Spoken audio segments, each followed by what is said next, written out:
Welcome to నవలా హృదయం. ఈ రోజు వీడియోలో వసంత శిశిరం నావెల్ నెక్స్ట్ పార్ట్ చూసేద్దాం. కథలోకి వెళ్ళిపోదాం రండి. ఉమా రిక్వెస్ట్ చేయడంతో శిశిర తనకు నచ్చినన్ని రోజులు ఆమెతో ఉండి రావచ్చని చెబుతాడు వసంత్. కేవలం ఆమె ఆరోగ్య పరిస్థితి వల్లే కష్టమే అయినా ప్రస్తుతం అతడు ఆమెకు దూరంగా ఉండాలని నిర్ణయించుకుంటాడు. డీజీపీ ఆఫీస్కు వెళ్లిన అరవింద్కు డీజీపీ ఒక కేస్ ఫైల్ ఇచ్చి త్వరగా క్లోజ్ చెయ్యాలి అని చెప్పగా ఆసక్తిగా ఫైల్ తెరిచిన అతడు వెంటనే దాన్ని మూసేసి డీజీపీ వంక చూస్తాడు. అతడి చర్యకు అక్కడున్న అధికారులు అరవింద్ కూడా ఇంతకు ముందు పిలిచిన ఆఫీసర్లలానే ఈ కేసు నుండి తప్పించుకోవడానికి ప్రయత్నిస్తాడని నిర్ణయించేసుకున్నారు. ఫైల్ను బల్లపై పెట్టిన అరవింద్, నాకు కొన్ని కండిషన్స్ ఉన్నాయి అని చెప్పగానే వాళ్ల కళ్ళు మెరిశాయి. అతడు ఈ కేసు ఒప్పుకుంటాడని వారు అస్సలు ఊహించలేదు. సహజంగా ఇలాంటి కేసులు తీసుకునే ముందు అరవింద్ ఎటువంటి కండిషన్స్ పెడతాడో తెలిసిన డీజీపీ, నీ ఇష్టం వచ్చింది చెయ్యి, కానీ నీకు 2 నెలలే టైం, కేసు క్లోజ్ అవ్వాలి. దీని వెనుక ఎవరున్నా సరే అస్సలు వదలొద్దు. మనుషుల్లో మానవత్వం కరువవుతోంది. చిచి, ఎందుకు పుడతారో ఇలాంటి వాళ్లు చెప్పి చిరాకు పడ్డాడు. ఓకే సార్, నేను కేస్ స్టడీ చేసి మీకు కాల్ చేస్తాను చెప్పి ఫైల్ తీసుకొని వచ్చేశాడు అరవింద్. ఎవరికో కాల్ చేసి ఎక్కడున్నావ్ అని అడిగాడు. అవతల వాళ్ళు చెప్పింది విని సాయంత్రం ఇంటికొచ్చేయి చెప్పేసి కాల్ కట్ చేశాడు అతడు. వసంత్ ఆఫీస్కు వెళ్లేసరికి అతడి క్యాబిన్ లో కూర్చొని ఎదురు చూస్తూ కనిపించాడు ఒక బోర్డు మెంబర్. అతన్ని చూసిన వసంత్ చిరాకు పడగా వసంత్ని చూసిన అతడు వంకరగా నవ్వాడు. తన సీట్లో కూర్చుంటూ చెప్పండి అన్న వసంత్ను చూసి వంకరగా నవ్వుతూ, చెప్పాల్సింది నువ్వు మిస్టర్ వసంత్.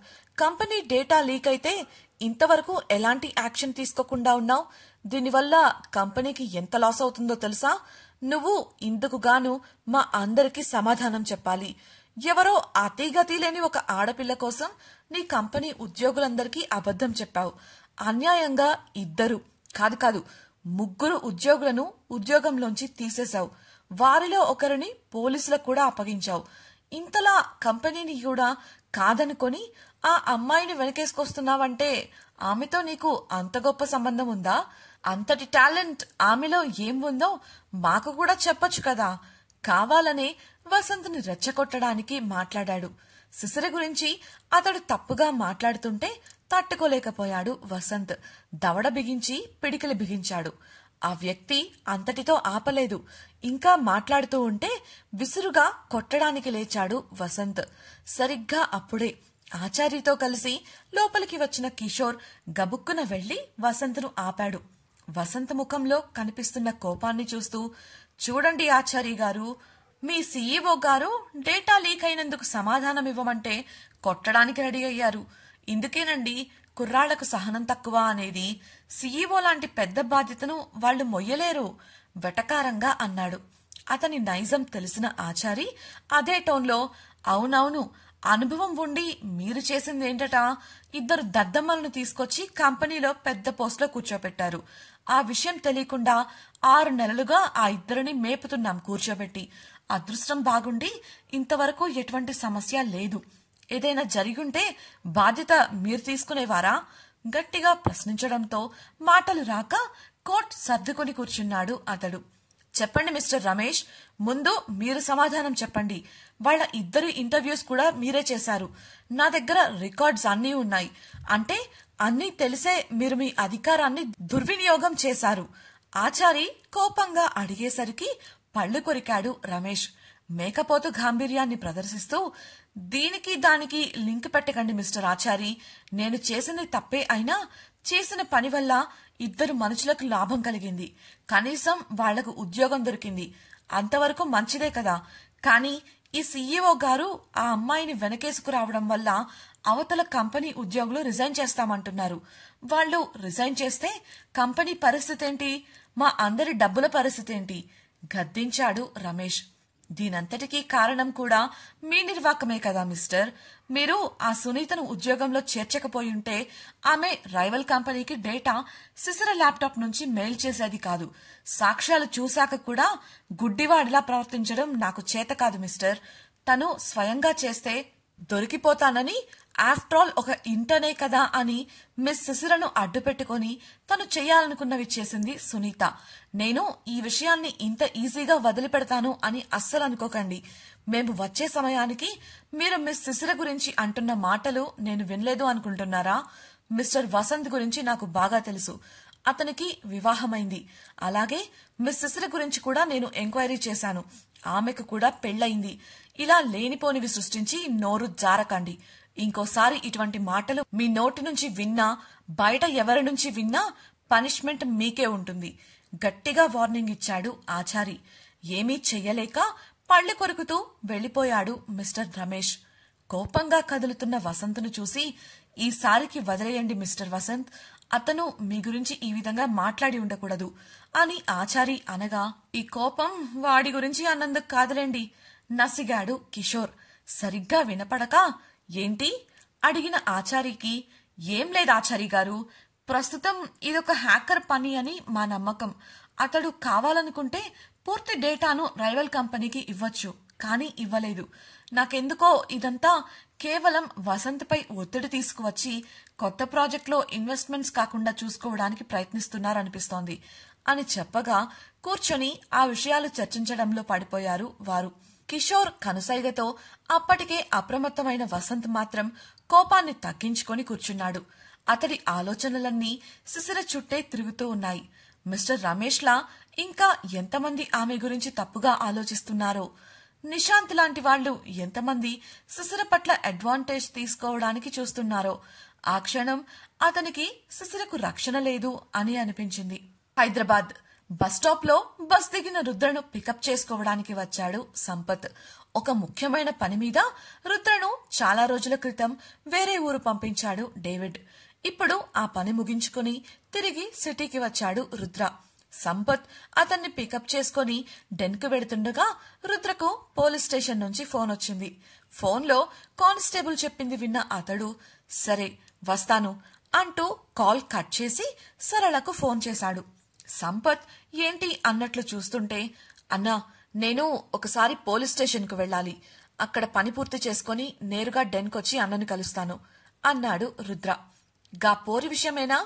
ఆ పోలీసుల వల్ల పని కాదు గాని డీటెయిల్స్ నాకు చెప్పు, నేను చూసుకుంటా సంపత్ చెప్పగా, ఇది మనం నిర్ణయించుకునేది కాదు కదా అన్నా, ఆ పిల్లిష్టం.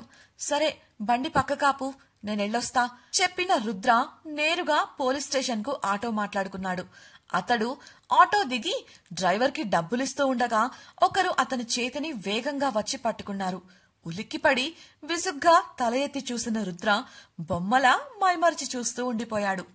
గుండ్రటి అందమైన ముఖం, చారడేసి కళ్ళు, చక్కటి పలువరస, ముఖంలో కళ, కళ్లల్లో చెప్పలేనంత సంతోషంతో చూపు తిప్పుకోలేనంత ఆకర్షణీయంగా ఉన్న ఓ అందాల రాశి తన చెయ్యి పట్టుకుని నిలబడి కనిపించింది. ఆమెను రుద్ర మైమరిచి చూస్తుంటే ఆమె, వచ్చేసావా రుద్ర, ఎందుకు ఇన్నాళ్లుగా రాలేదు అలిగినట్లు ముఖం పెట్టి అడిగింది. ఆమె కళ్ళు కబుర్లు చెబుతున్నట్లు అనిపించింది రుద్రకు. అంతలోనే ఆమె ఎవరో అర్థం కాక అయోమయంలో పడ్డాడు అతడు. ఎక్కడో చూసినట్లుంది, కాని ఎక్కడా, ఎప్పుడు అనేది తెలియడం లేదు.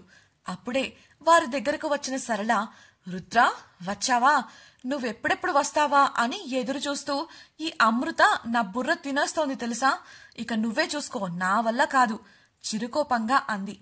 అమృత రుద్రను నవ్వుతూ చూస్తుంటే సరళ మాటతో ఆమె అమృత అని అర్థం చేసుకున్నాడు రుద్ర. ఎంతలా మారిపోయిందో ఆమె రూపం. ఇప్పుడు ఆమె బాగా కోలుకుని పాత అమృతలా తయారైంది. అప్పుడే అతడికి గుర్తొచ్చింది, అమృత మేనత్త కాత్యాయిని అమృతను తీసుకువెళ్లాలని వచ్చిన రోజున అమృత ఫోటోను ఆఫీసర్కి చూపించింది. ఆ ఫోటోలో చూశాడు ఆమెను. ఆమె కోలుకున్నందుకు సంతోషిస్తూ, ఆఫీసర్ గారు రమ్మంటున్నారు, నీకు ఒక సర్ప్రైజ్ ఉంది, పద లోపలికి అంటూ చెప్పి వారితో కలిసి స్టేషన్ లోపలికి వెళ్లాడు రుద్ర. అతనితో కలిసి నడుస్తున్న అమృత వైపు ఒక రాయి దూసుకురాగా అప్రమత్తమై ఆమెను తన వైపుకు లాక్కొని రాయికి అడ్డుపడ్డాడు రుద్ర. ఆ రాయి రుద్ర వీపుకు తగిలి కింద పడిపోయింది. అమృత తన కోసం దెబ్బతిన్న రుద్రకి తనకేమీ కాకపోయినా పరాయివాడైనా కూడా తనను కాపాడాలనుకుంటున్న అతని ఉద్దేశానికి సంతోషించింది. అక్కడున్న కానిస్టేబుల్స్ కూడా రాయి వచ్చిన వైపు వెళ్లి నిలబడగా ఆ సెల్లో కాత్యాయని, ఆమె భర్త పరాశరం, కొడుకు రంజన్, అమృతను, అమృతతో ఉన్న రుద్రను కోపంగా చూస్తూ కనిపించారు. లాఠీతో సెల్ ఊసలపై కొట్టి, ఇప్పటిదాకా తిన్న దెబ్బలు చాలలేదా అని కానిస్టేబుల్ గద్దిస్తూ అడగగా ఒక అడుగు వెనక్కు వేశారు వారు. ఆ శబ్దాలకు లోపల నుండి పై అధికారి బయటకు రాగా అమృత వాళ్లను చూసి నవ్వుతూ, అయితే ఈ రౌడీ నిన్ను బాగా చూసుకుంటున్నాడు అన్నది నిజమే అన్నమాట. నిన్ను ఇవాళ చూశాక ఆ విషయం బాగా అర్థమవుతోంది. ఇంతకీ ఎలా ఉన్నావమ్మా అని అడగగా అమృత, బాగున్నాను సార్. మా అత్త వాళ్లను పట్టుకున్నారుగా, ఇకపై ఇంకా సంతోషంగా ప్రశాంతంగా ఉంటాను చెప్పింది అమృత. అరే, గలగలా మాట్లాడటం కూడా నేర్చుకున్నావు, సంతోషం. ఈ విషయం చెప్పడానికే పిలిపించాను. రేపు ఉదయం వాళ్లను కోర్టుకు తీసుకువెళ్తున్నాను, నువ్వు కూడా వస్తే బావుంటుంది అని ఆఫీసర్ చెప్పగా రుద్రవంక చూసింది అమృత. మేము వస్తాం సార్. వాళ్లు చేసిన దారుణాలన్నింటినీ అమృత రేపు కోర్టులో చెబుతుంది స్థిరంగా చెప్పాడు రుద్ర. సెల్లులో ఉండి వీరి మాటలు వింటున్న కాత్యాయని కోపంతో రగిలిపోయింది. రుద్రతో కలిసి బయటకు వెళ్లబోతున్న అమృతతో, మీరంతా కలిసి అన్యాయంగా మమ్మల్ని ఈ కేసులో ఇరికించారు, మీకు పుట్టగతులుండవు. ఒసై అమృత, మీ నాన్న నా మాట వినకుండా నాకు ఎదురు తిరిగాడు. అందుకే నా ఉసురు తగిలి బ్రతికుండగానే కాలి బూడిదయ్యాడు. ఇప్పటికైనా మించిపోయింది లేదు. కేసు వెనక్కి తీసుకొని నా పంచన చేరు, లేదంటే నువ్వు కూడా మీ నాన్నలానే అర్ధాంతరంగా పోతావు అని కళ్ళు పెద్దవి చేసి చూస్తూ శాపనార్థాలు పెట్టి మరీ బెదిరించింది. అమృత భయపడకూడదు అని ఆమెకు ఎదురుగా నిలబడిన రుద్ర, పద వెళ్దాం అంటూ బయటకు దారి చూపగా తండ్రి ప్రస్తావన రావడంతో చెమ్మగిలిన కళ్లతో కోపంగా కాత్యాయని వంక చూసింది అమృత. రుద్రను దాటుకుని సెల్ దగ్గరకు వెళ్లి ఆమె చెప్పిన మాటలకు రంజన్, పరాశరం భయంగా చూడగా కాత్యాయని కళ్లల్లో కోపం మరింత పెరిగిపోయింది. అమృత నోటి నుండి వస్తున్న ఒక్కో మాట, ఒక్కో తూటాలా ఆమె గుండెల్లో దిగగా కోపావేశాలు మితిమీరిపోయాయి కాత్యాయనికి. అమృత చెబుతున్నది విన్న రుద్ర, సరళలే కాదు అక్కడున్న మిగతా ఆఫీసర్లు కూడా విస్తుపోయి ఆమెను చూశారు. అంతలా అమృత ఏం చెప్పింది? కాత్యాయని కోపం పెరగటానికి కారణమేంటి? పోలీసులకు కాత్యాయని వాళ్లు ఎలా దొరికారు? కోర్టు తీర్పు ఏం కాబోతోంది? సిసిర గురించి తప్పుగా మాట్లాడిన రమేష్ ను వసంత్ ఊరికే వదిలేస్తాడా? ఈ హ్యాకర్ ఎవరు? అరవింద్ టేకప్ చేసిన కేస్ ఏంటి తెలుసుకోవాలనుకుంటున్నారా? అయితే ఛానల్ సబ్స్క్రైబ్ చేసి వసంత శిశిరం నెక్స్ట్ పార్ట్ వినేయండి. అలాగే మీకు ఈ వీడియో నచ్చినట్లయితే లైక్ చేసి మీ స్నేహితులకు షేర్ చేయండి. మీ అభిప్రాయాలను మాతో పంచుకోవడం కోసం కామెంట్ సెక్షన్ లో తెలియజేయగలరు. ఇట్లు మీ నవలా హృదయం team. Thank you for listening.